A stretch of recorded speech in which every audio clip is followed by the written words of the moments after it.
Ngayon ka dito magpakita ng tarasa, ng iyong tarasa, ng iyong tarasa. Ngayon ka dito magpakita ng tarasa, ng iyong tarasa, ng iyong tarasa. Papainitin ko muna yung makina, hindi mauubos ito para may pabrika. Bakante ba? Ako ay abanti pa. Ipapakita ko lang mga bago taktika. Atake namin, mataas sa stamina. Nakaready na kumamba mga pambira. Magigiba yung mga gusto magbida. Uubusin ko na din na para magtira. Ako'y gutom kasi lumaki sa kalye. Umaasa malang araw umabante. Nagkataong nagkaroon na pagkakataon. Kaya ngayon nakuha yung maatake. Para ipakita ko sa kanila na kaya ko din umuga kapag sumusulat sa kwaderno. At hindi ako basta magpapahila pababa. So walang maipakita talento kahit nakabado. Sumunod ako sa plano para ang laban ay tuloy yung maipanalo. Sirain ang mga pito ang nakasarado. Wasakin ang kandado papasok sa entablado. Ginawa ko na ganado para sa mga tao na sa akin ay patuloy na nakikinig. Pag tumira asintado, lagi ay delikado sa akin yung mga di marunong bumilip.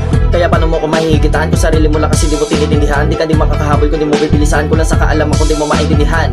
Pumalag sa mga naghamon. Susulitin ko ngayon ang pagkakataon. Gumawa na din ako ng mga kahon kasi di ko ilalagay mga ibabaon. Ngayon ka dito magpakita ng tarasa. Itong mga mahilig magbuhat na upuan na ngayon wala nakatagpo. Para kalkasya yung ulo nila malaki. Kaya diniposituhan ko na ng 10 para kahit paano naman pumaldo. Kaso nga lang bala ang ilalagay ko. Alkansya sa upuan, bala nilagay mamatay na kayo sa bangko.